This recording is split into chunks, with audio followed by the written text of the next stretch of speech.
Yeah, so we're here with Frank Hayes, John Brewerton from Essentially Men, and invited Frank to speak a little bit about Essentially Men, why he promotes some of his men to come to the organisation, what value he sees in that part of the process, and the discussion will probably be fairly dynamic, so we may not stick entirely to the questions as things come into being.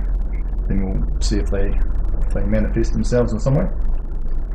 So yeah, Frank, how did you get into the business? How did you get into counselling?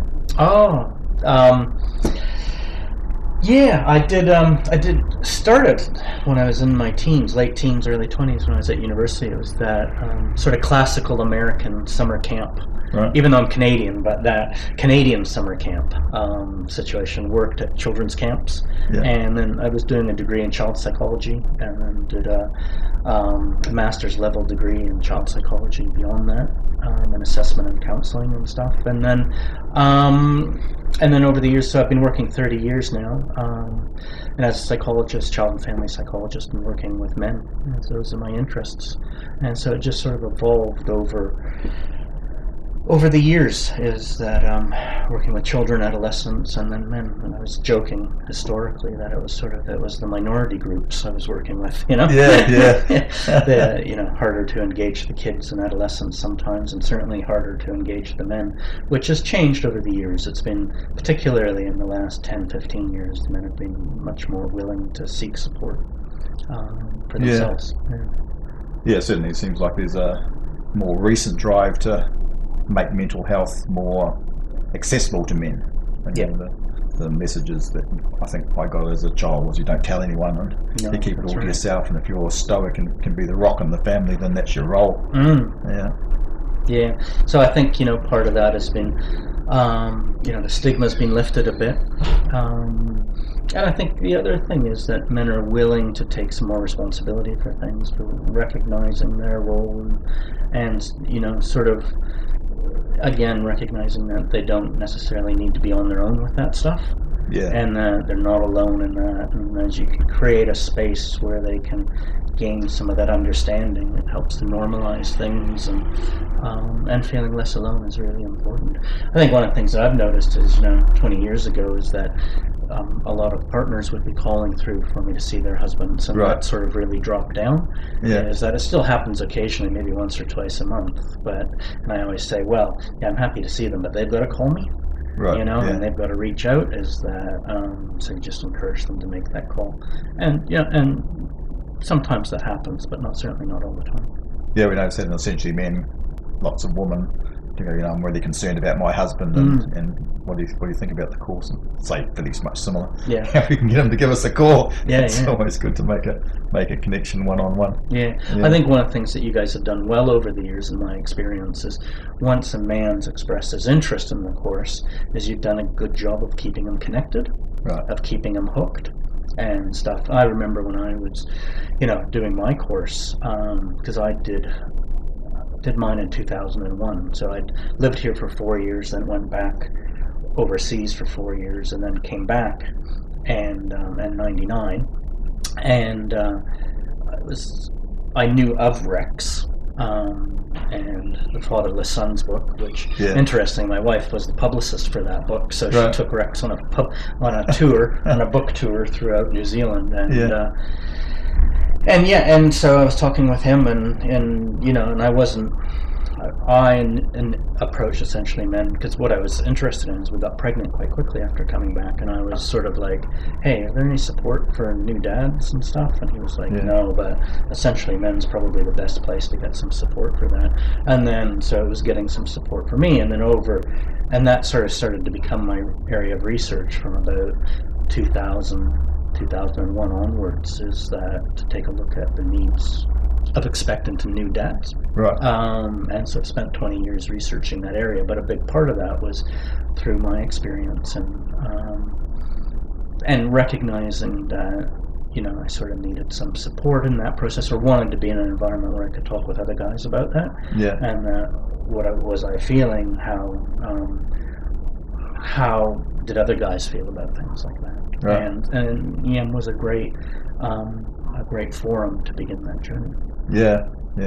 for those who don't know, Rex McCann is the founder of Essentially Men, and he's now moved on, and we call it EM for Essentially Men. So men in the network call it EM. So, yeah, it's interesting. Do you have more male clients than female child clients, or is it, what's your mix? The mix is probably about 60 to 70% men, Right. and 30 to 40% sort of adolescents, and I don't see as many younger kids anymore. Right. It's just sort of the way, and because I only work in private practice, so it's full-time private practice, and it's just sort of the market and my interests and what I'm known for and what comes through, and so it all sort of just dances together like that, and that's really how it's. Well, and it's also what I sort of enjoy too. It works well. Yeah. I think, Do you see adolescent young men? Do you have a mix of younger men coming? Yeah, probably there's not a lot of kids under 12. Sure. That would be a small percentage, like 10 to 12 would be probably about 5-10% of the child stuff. The majority of adolescents is sort of, I would say 14 to 16. Right. And then there's another group at about 18 to 21, 22. Right. And then beyond. I think there's that dynamic that I see. I designed a group about 5 years ago. No, a bit longer than that, probably about 8 years ago. Time goes so quickly. It was called Crossroads, and I ran it about 3 or 4 times. And what it was a group for that group of men who are sort of 18 to 30, 18 to 28 that are going. Research shows that it's sort of called. There's a number of names, but one of them most common is adolescence, and it's sort of that, it's sort of those traditional benchmarks from our generation of how you went from 18 and beyond into adulthood, how things have changed, and how it's a wider period of time with more choice, more flexibility, and things are taking longer to settle into sort of complete your education, choose a career, and start a relationship, start a family. All those things are taking longer. Sure. So I ran a group focusing on those issues for 3 or 4 times, and that was a way of sort of getting the guys to hear each other and stuff. Because I think often when you see people individually, they're really alone in that process, and they think they're the only ones. So it's important for them to hear each other. So the 2 groups I ran was newborn fathers, which stopped about 5 years ago, and that was for expectant and new dads. I ran that for 13 years, and then the Crossroads group I ran 3 or 4 times. Right. Yeah, because Essentially Men, we're looking at doing a younger man's course in September. So it's interesting that you talk about that specifically. So I have an interest. In that area. So do I, because it's actually, there's a guy I'm seeing now, and I've been encouraging to sort of get involved in that process, and he did the Crossroads program when I ran it and stuff, so he's already been through that, and he's sort of at 28 and sort of deciding what way he's gonna, does he do the adult program, does he do the young men's program and stuff, and it's just nice to have that choice, and it's encouraging to talk with the people involved in that. What we notice is certainly for younger men who come through the EM weekend, which is our main program, which you alluded to before, is some of the stuff that they come up against isn't really what they're, that's not the dynamic that's driving the behaviours in their life. It's sort of like, well, I'll probably get to that, but at the moment it's these things. So it's nice to be recognised by some older men, and I feel connected in that way, but some of it I just don't really attach to or have any connection with. There's such a degree of difference in terms of, and that's one of the things that the research shows, is that nowadays it's very rare for men, particularly the guys in their 20s and 30s, and even 40s to some degree, but certainly the 20s and 30s, to have an experience of older men that are outside of the family, in terms of that are beyond 3 or 4 years older or younger than them. Is that whereas historically there was those men more available, but they're a lot less available, and stuff. So things are a lot tighter, and how are they influenced by the people around them? That's something that got lost, I think. men getting caught up in their careers. Yep. So as soon as they do that, then they're out of the home, and there's no older men that are really available to mentor these young fellas, and they're just getting totally lost. And I think that's what my role is often as a psychologist, is that I sort of laugh at times, is that, the family can be talking with the adolescent or the young adult about things, right? And then, and I think a lot of the time, parents aren't saying a lot of different things than I am, really. But, is that they'll come back from a session and go home and talk with their parents, and it's just good they're talking with their parents, right? And they'll say, oh, Frank said this and that, and the parents sort of shake their head and say, Jesus, we've been telling you that for 5 years or something, right? And but, it gets lost and caught up in that baggage of the relationship, whereas I've got that neutrality and stuff, and they hear things a bit differently from somebody else. Yeah, that's right. I'm not doing that because my parents told me to do it. Yeah, that's right. Yeah. So what have you noticed over the years around men's mental health, mental behaviours? What are some of the key things that men are coming to you for? Oh, the big ones, particularly in the last 5 to 8 years, would be anxiety and depression. Right. Those are the big things. And also sort of the grief and loss stuff. So relationship breakups, death of partners, parents, and their illness adjustment and stuff, diagnosis with cancer or heart-related issues. So that, and self-esteem stuff. And some addiction stuff. Those are the big ones. But the big two are sort of depression and anxiety, stress at work, stress in the family, and getting depressed about things. And I think John Kerwin's work has been really sort of important in highlighting some of those issues and making it more acceptable for men to come through and get support. Yeah. So. Yeah. What do you think drives it? Like, what's your impression of what sits underneath anxiety and depression? Well, I think a lot of the stuff is about relationship and about connection, and that the absence of connections and not having that network around them. The research shows that people are becoming increasingly isolated and lonely as they age. Yeah. And those supports that historically were there or accessible in some ways are much less accessible or available. So, So I think we're in really unique times too. There's a lot of stresses and a lot of pressures for things to be excellent and perfect and live up to these images, and I think there's a lot of unrealistic expectations about things. Yeah. So, I think it's a really challenging time in general. And I think it always has been to some degree, but I think it's just accelerated more with given what's happening with technology and information, and there's some really good things around that, but there's some really things that can contribute to people's concerns. Yeah, it'd be a whole interesting discussion all on its own in some ways. Yeah, like, for adolescents, the thing is that 10 years ago, the gaming stuff didn't really play, whereas most of the adolescents and young adults I see, they spend an awful lot of time in front of the screen, and the guys gaming, and the girls with the social media stuff, and hours. So there's that dynamic of, well, if they're spending that degree of time on that stuff, what's getting missed? What isn't happening? Yeah. So, and technology's become this object that gets in the way of a lot of relationships, or starts to become the main relationship. Yeah, that's locked away in your room with the screen and stuff. That's right. So if you're thinking about sort of the anxiety, depression, what's the benefits of one-on-one, like the work that you do? What do you see making the change and benefiting the people that come to you is around that?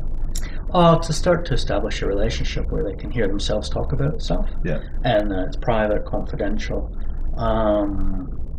and that they can sort of start to be more open and honest and real with themselves. Yeah. And then hearing my responses and how I think about things back sort of they start to understand things a bit differently, get another perspective. Because often, you're sort of caught up in the forest.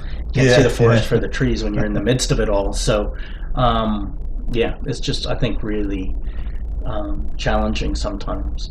So I think that's the benefit of the individual stuff. It starts to become safe, to sort of be vulnerable, to open up, to not know, to deal with that uncertainty. Yeah. And then I think the benefit, where I think a lot of men benefit from Essentially Men, is that to take that to a group forum, because that Friday night when you're there, everybody's going, geez, and and I, and I remember, and even now when I do some of the other stuff I do, like Get Off the Concrete or Heartbeat, is that I head off and I'm going, what am I doing this for on a Friday night? I could have a better way of spending my weekend or the next 5 days. You get that sort of apprehension, a bit of anxiety, and thinking, geez, why did I say I was going to do this? Can I bake what have I got myself graciously? into, Can I find a rational reason why I shouldn't be doing I should know better than this. I do know better, that's why I'm going, but at the same time, it's Jesus, I'd rather actually be doing this or that and stuff, and I've had a busy week at work and I don't want to necessarily spend 3 days talking with guys and that. But you sort of do, but it's that everybody, and then you're sitting there and everybody sort of feels the same way, is that what's everybody, why are they here, and then you realize that I think what the Essentially Men stuff does is it really normalizes it, is that you don't feel so alone. You hear other people's stories and you realize everybody's just sort of doing their best and trying and struggling with trying to be the best sort of man that they can be, the best dad, the best partner, trying to be, manage their work stuff and relationship stuff as best as possible, and everybody's struggling with the same stuff to some degree or another. You notice a time when it's appropriate, like, is there a length of time that you do work and you think, that might be a space that will progress what we're doing, or? Absolutely. I think what's important often is that they have a level of relationship here. There's a level of attachment, and then they can sort of build upon that. But most men, the common response when I suggest it is they're running for the hills.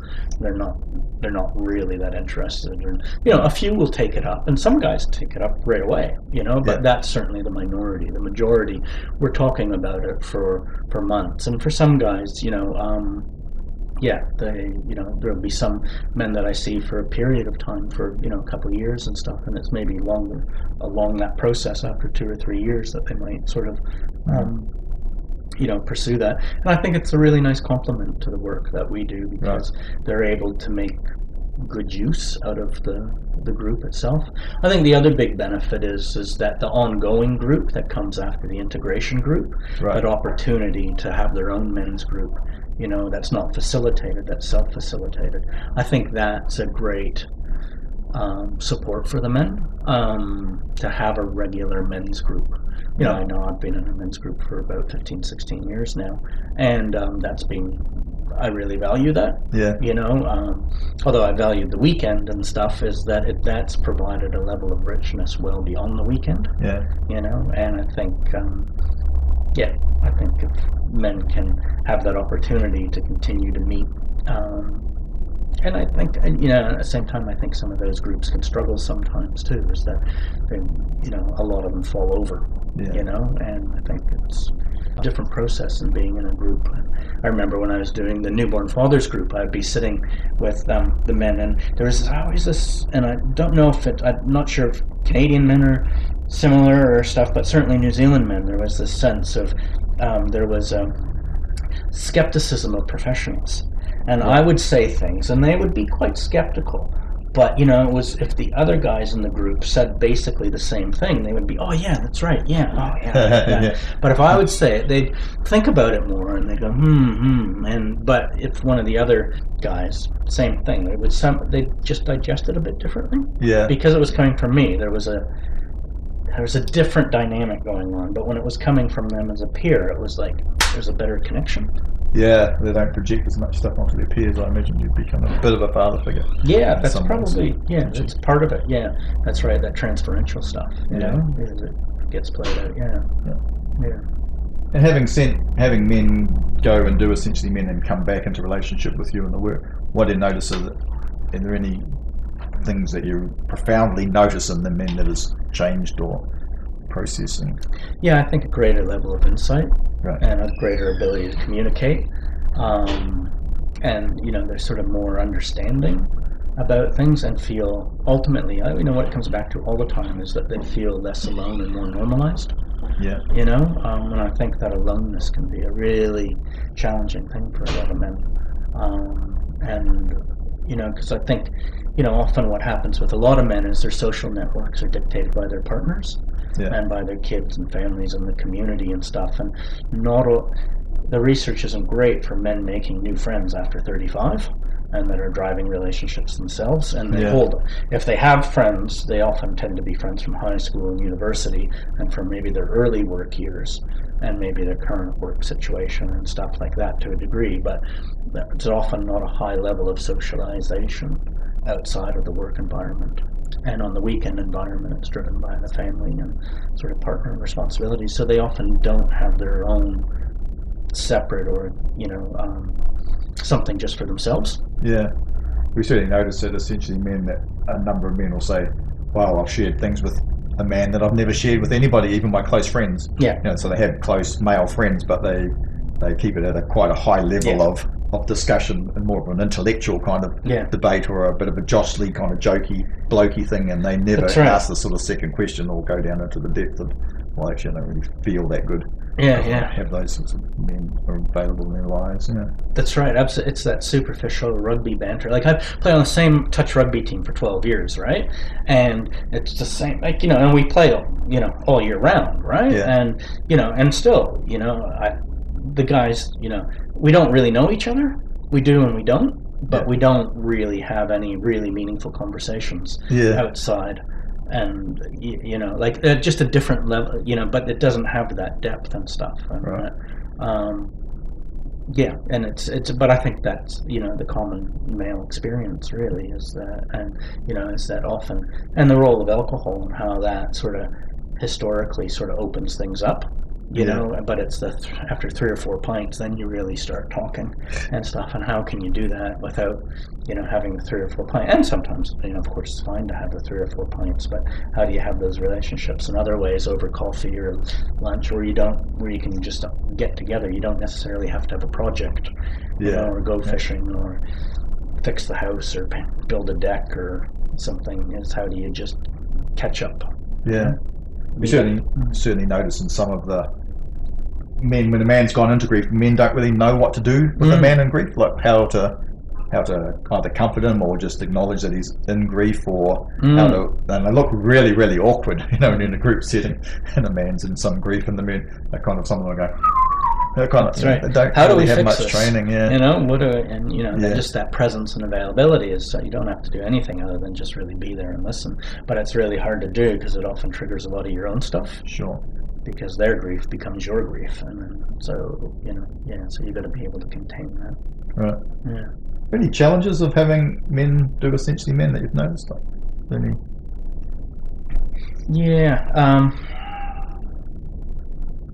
I think it can be a long weekend.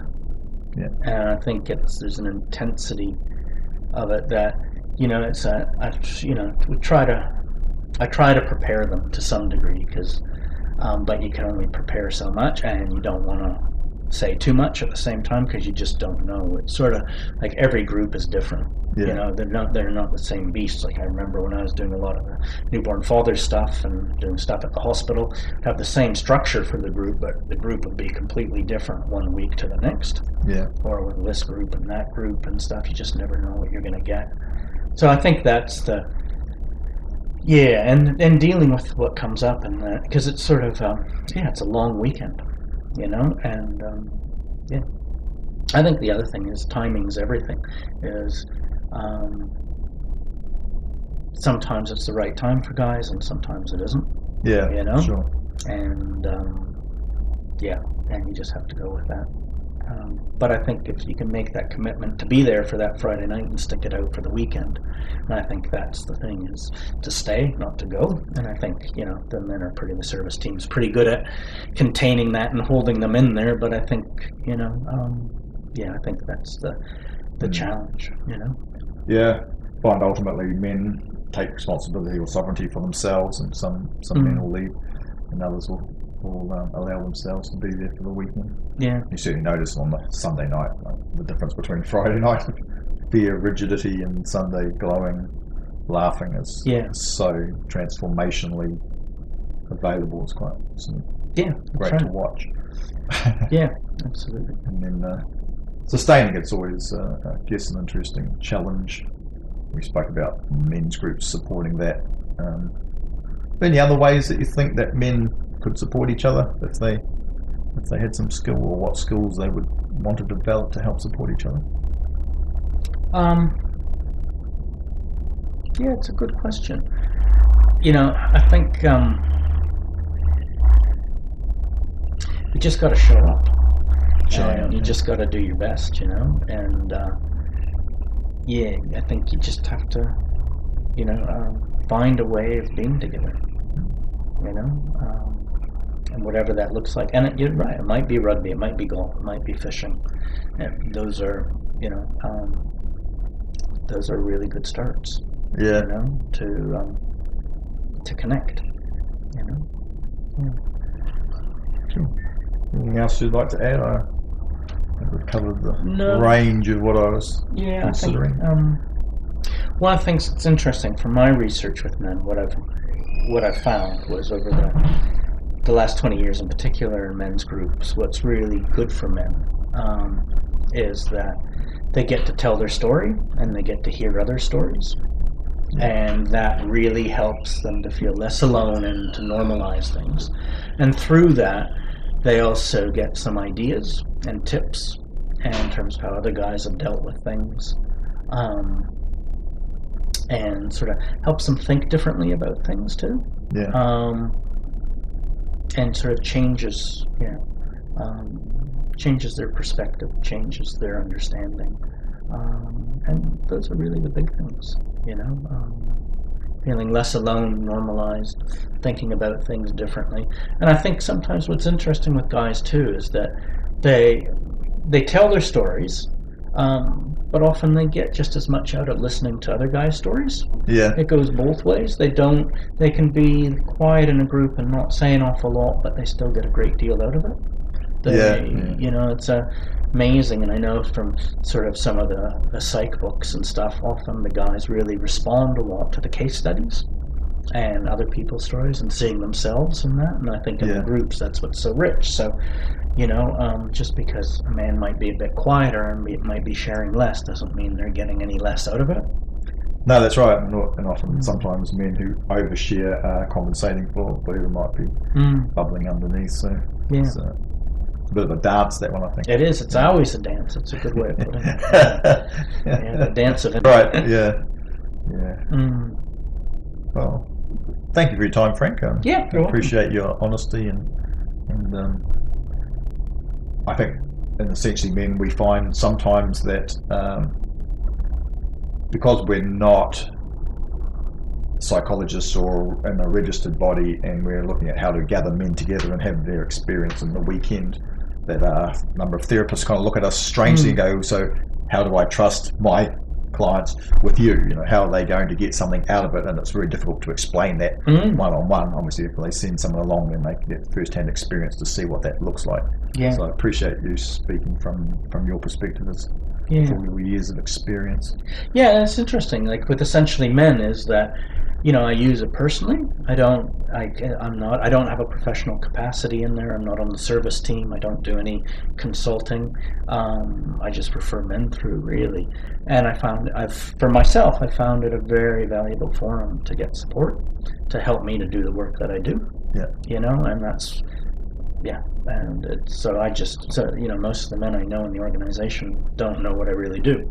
And that's one of the things that you talk about, isn't it, often, is that, what you can't talk about work, you can't... Give me the finger? Yeah, got it. Got the finger.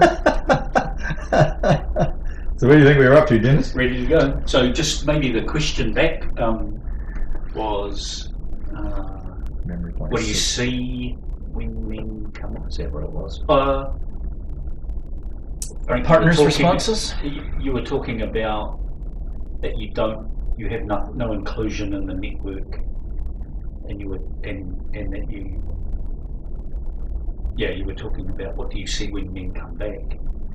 Mm. Then you talked about the men not telling their stories. You said, is there anything else you'd like to share? And you said the important thing was about men telling their stories. Yeah. Yeah, which I thought was useful. And then it went from there to then you could do partners if you wanted to. Yeah. So the important aspect of men telling their stories and men listening to other men's stories, is being really significant, having a big influence on how men think about things, feeling less alone, getting those practical tips and strategies that they sort of think about things differently, understand things from another perspective. And that can be really helpful. And they don't necessarily have to tell the stories themselves, just hearing other men's stories is significant, So, we try and give men quite a number of spaces where they can put their voice and being into existence, so they get some sense of how they interact with, if I tell my story, what does men's response to that is. And so there's quite a lot of that interaction across the state of the weekend. I think that's good in terms of the men to be aware of, is that I think they one of the things that they can be apprehensive about sometimes is how big is this group, Right. And then recognizing that it's not all a large group process. There's a smaller group process, and then you get your core sort of 4 guys and sometimes one-on-one stuff too. And then you've got sometimes some space just for yourself. So it's those layers. It's not all just a big group process. And it's what we find in some instances. Men are tentatively learning about who they are and how they are in relationship with other men, and then sometimes it's how to, because it's quite new, they're almost trying to take baby steps or test out what this looks like, and then sometimes they're a bit reluctant or they're a bit unsure about how to go back out if they've got partners, either male or female partners, how to take that back into a relationship with the significant other. So we often hear stories about that, and some of the partners give us feedback to say it was fantastic and he came back a new man, and we're really amazed. And other times they'll say something like, he seemed a bit hesitant and I felt like I was shut out of the relationship with him, and I'm a bit distressed about that and don't really know what to do about it. So we get those sort of 2 different ways of thinking about what a man brings. What I hear a lot through the men, what the partners say, is that they find that their partners describe them as being sort of more open, more emotional, and more communicative. And a bit happier and more confident. Those are in general.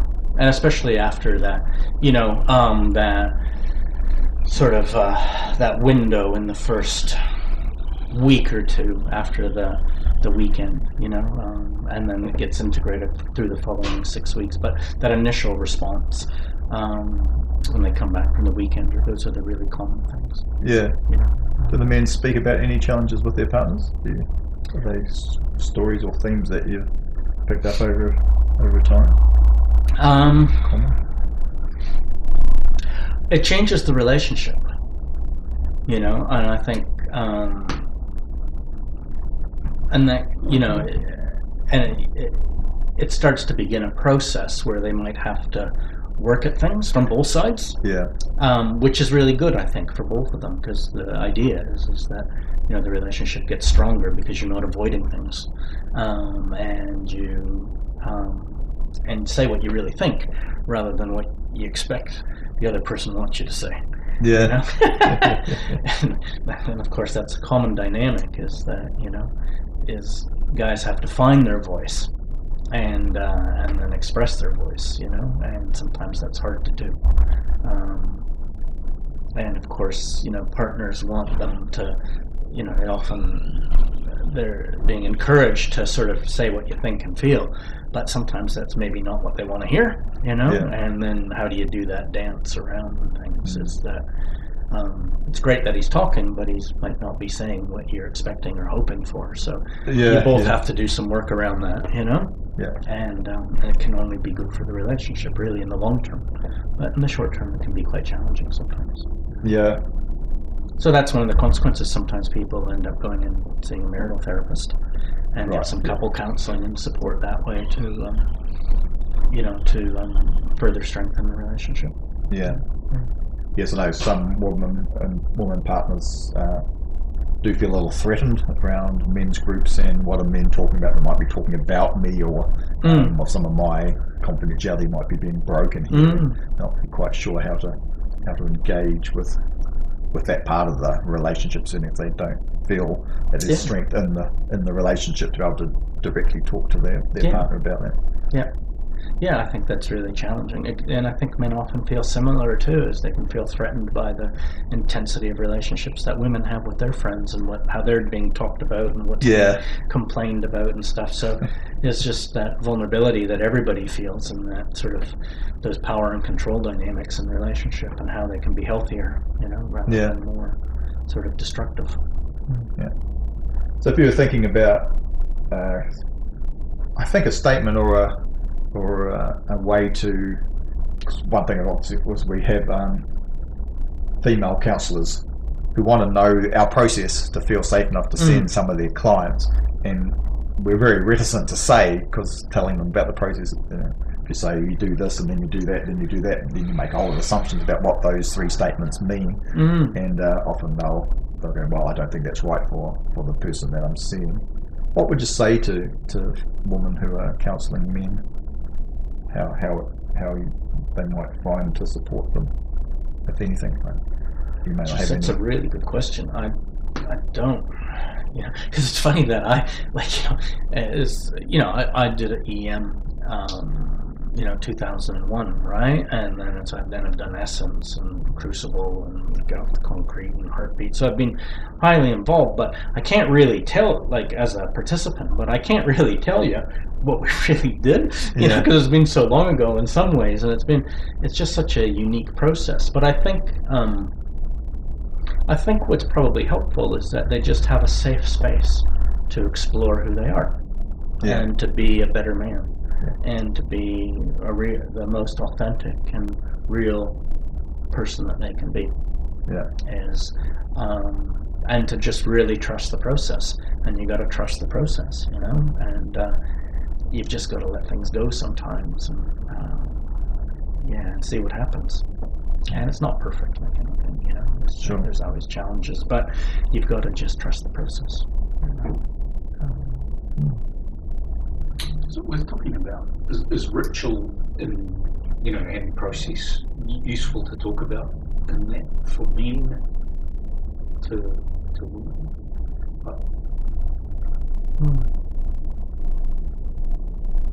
I'm not really quite sure what you're asking me. What you're speaking to? The importance of the ritual part of the process, and I can't speak enough. But I observe that this is a significant part of what, as men, seems to bring and create that dynamic to be able to feel safe. And I don't know how to say that other than. But you're right. There's a structure. There's that ritual structure around things where you knock down people's defenses and then build them back up again. And I think that's what the weekend does really well. And I think, that's one of the things that's often been lost for men is ritual. What rituals do we engage in regularly, and that we do with others around that? Is it or nothing? Well, it might be more of a statement, I think, around. I think it is useful in the same way that one-on-one relationship, you create the boundaries of the relationship by saying you don't trust the therapist necessarily by telling your deepest, darkest secret in the first minute that you meet them. You build a relationship. No, they don't come back. That's what the guys that download everything. Right. They disappear quickly. Whereas the guys that take their time and just sort of, because you're sort of testing each other out too, as it goes both ways. They're seeing if you're going to be, if it's going to be safe for them, and you're thinking, geez, can I work with this person? Is there something can I find those? Can I find a way to connect and engage and understand this person in a meaningful way, rather than just in a superficial sense? Yeah. That's going to make a difference for them and for you too. In some ways, essentially, men's a bit outside the box of developing a therapeutic relationship, and then having compliance, regulation, keeping an eye on the therapist who's doing the work. So in our environment, as you know, we've got 2 or 3 facilitators and a team of 8 or 9 men all holding maybe 20 men, 25 men in the weekend process. And then, of course, how you create the container of agreements, and then taking them out of their day-to-day workspace and into using their body, because I think that's quite key. What we find that's quite key with men is to get them out of their heads and into a relationship with their body. Right. Absolutely. That the ritual space of working in that way tends to allow men to be more expressively free. It's interesting you say that, because that was one of the things that I got from the Essentially Men weekend, was that I recognized I played a lot of sport when I was younger, in my teens and 20s, but it was something that as I got older that I let go, and I really recognized how valuable that was for me, and I needed to get that back. So it was one of the things I started to do, is I started to get more involved in playing sports again and getting fitter physically, and continue to this day, but it was one of the awarenesses and realizations that it's something that was valuable that I let go and that I had to pick up again. Yeah. Do you notice any, like shame seems to me to be one of the biggest drivers of male stillness or inability to respond or to react.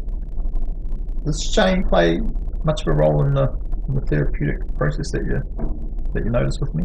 Yeah, huge. Yeah, it's one of the core drivers, I think, in the sense of self, of who am I, where do I belong, and that sense of shame's a powerful influence, and how you share that, and understand that, and how you've been sort of programmed for that, because you're not in isolation with that. The family that you grew up in, and the quality of relationships that you had with both your parents and siblings and stuff, and in the community, has a big influence on that. And sometimes it's not just your shame; it's other people's shame within the family that you've been in conflict for, as a child, as an adolescent. So, intergenerational stuff. Yeah. Your father and your grandfather's stuff that gets laid down the line. Yeah, absolutely. Men wanting to break the cycle of not passing on to their children. Because often we find that that's a way into connection with the man, is to go through his child, because they don't want the same thing that they've had for their children. And there'll often be a way that they will engage more deeply with their emotional needs and life. Yeah, that's right. Breaking the pattern. Yeah, doing a better job than was done for you. Yeah, so that hopefully your kids can do a better job with their kids. Yes, that's right. You can change the cycle. That's a great thing. That's right. Yeah. Absolutely. Okay, I think we're done. I can't think